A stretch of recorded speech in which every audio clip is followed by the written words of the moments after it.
بسم اللہ الرحمن الرحیم۔ پرانے زمانے میں ایک بادشاہ کے دربار میں چند درباری بادشاہ کے سامنے یہی بحث کر رہے تھے کہ عبادت کے دوران خصوصاً نماز میں شیطانی وسوسوں کی وجہ سے انسانی ذہن منتشر ہو جاتا ہے اور عبادات کا سارا اثر زائل ہو جاتا ہے، لیکن بادشاہ اس بات سے انکاری تھا اور اس کا کہنا تھا کہ اگر انسان کے شعور میں اللہ تعالیٰ کی عزت و عظمت، جنت و دوزخ کی جزا اور سزا کی ذرا سی بھی اہمیت ہو تو وہ کبھی بھی ایسے خیالات کو پیدا نہیں ہونے دے سکتا۔ آخر کار بادشاہ نے ان لوگوں کو سبق سکھانے اور عملی طور پر بات کو سمجھانے کے لیے ایک ترکیب سوچی اور ان سب کو پانی کے بڑے بڑے پیالے تھما دیے اور محل کے ملحقہ بازار کے چکر لگانے کا حکم دیا۔ ساتھ ہی تاکید بھی کی کہ خبردار، اگر کسی کے پیالے میں سے ایک پانی کا قطرہ بھی چلکا ورنہ اس کا سر ادھر ہی قلم کر دیا جائے گا،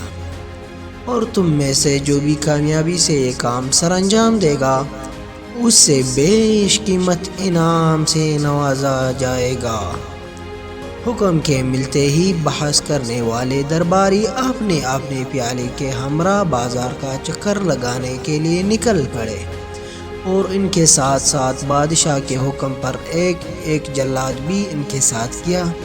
تاکہ اگر کسی کے پیالے میں سے ایک قطرہ بھی گرے تو وہ ادھر ہی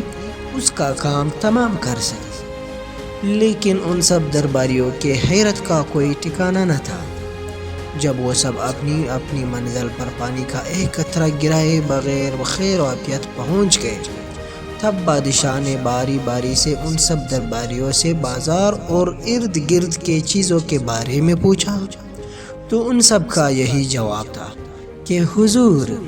سر قلم ہونے کا ڈر تھا اور انعام کو پانے کی چاہ تھی، بس اسی لیے ہمارا کسی دوسری طرف دھیان ہی نہیں گیا۔ تو بادشاہ نے ان کو یہ مثال دیتے ہوئے سمجھایا کہ اسی طرح عبادت کا مثال ہے، جب آپ کا سوچ اللہ کے ڈرنے اور اللہ کی جنت کی رضا اور اللہ کی رضا حاصل کرنے میں ہے تو تمہارا سوچ کبھی نہیں جائے گا۔ اس حکایت میں یہ سبق چھپا ہے کہ ہمارے دل میں بھی خدا کا ہو خوف، جہنم کا ڈر اور جنت کی چاہ ہو تو کچھ ناممکن نہیں کہ ہم بھی اپنی عبادات کو ارد گرد کی سوچوں اور شیطانی خیالوں سے پاک نہ کر سکے۔ اللہ ہم سب کا حامی اور حافظ رہے۔ ایسی اور عبرتناک واقعات اسلامی نشریات کے لیے ہمارا YouTube channel like, share and subscribe کریں۔ السلام علیکم ورحمۃ اللہ۔